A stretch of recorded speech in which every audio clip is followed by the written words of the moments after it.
The test of a man is in his conversation. This verse from Ecclesiasticus corresponds very closely to the Master's own teaching. From the abundance of the heart, the mouth speaks. The word in the Greek that we have is perisevma. Perisson is the element of going beyond measure in such a way that it overflows.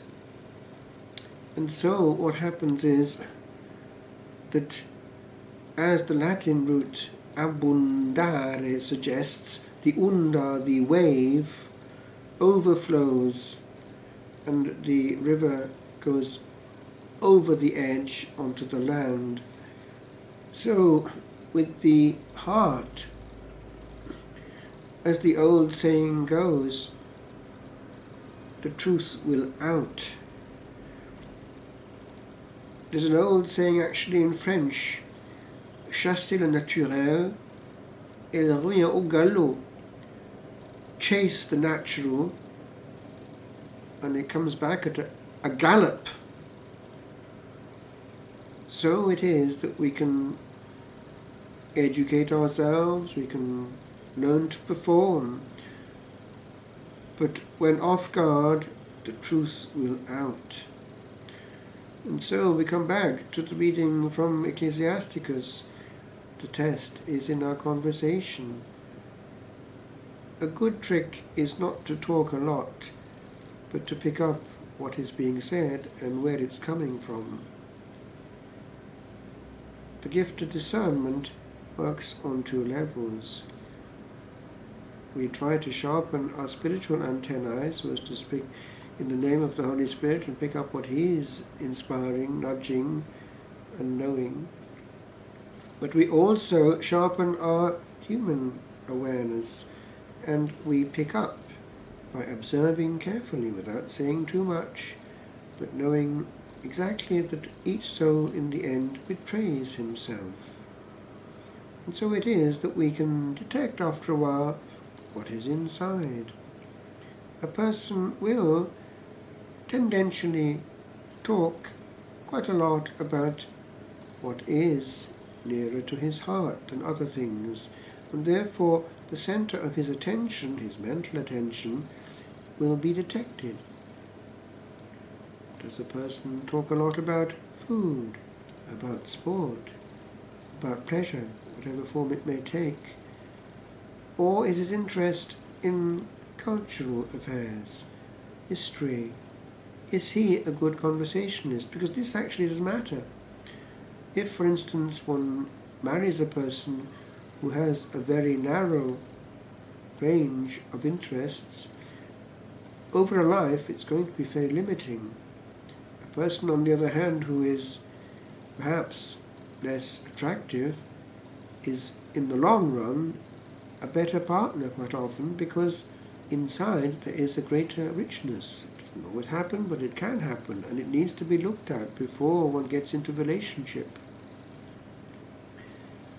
With regard to the way also that we betray ourselves, it can be seen in, for instance, what happens when one is off guard and under pressure. The mental vocabulary which is there but not heard will come very quickly to the surface, as will the reactions hitherto stifled. We cannot perform after a while under duress, or if we can, we're pretty clever. One says that in a true marriage there is very little that can be concealed. You're an open book to me. One knows exactly what the person is thinking even. And so it should be. But it is also said that true marriages of soul are very rare. And the danger nowadays is that they can become even rarer. One has given all ad experimentum, and then what is there left? It's all back to front. With regard to St. Paul, we have this ongoing discussion of what is in the hereafter, when this perishable nature has put on imperishability. Death, we're all born to die. From the moment of conception, there is also the countdown. God knows the last point in time that will be ours on this side of eternity. We don't, and there are many surprises. Now the sting of death is sin, and sin gets its power from the law. With regard to the law, who is the lawgiver? C.S. Lewis has in Mere Christianity this observation that wherever one goes on the planet, one finds the finger of God writing in each human soul his own law. And each human soul has a great job avoiding it. We call it the conscience. Synderesis in Greek, it's the watchtower, as it were. It keeps watch. So, with regard to knowing what authority we have, we can only interpret, we cannot fabricate.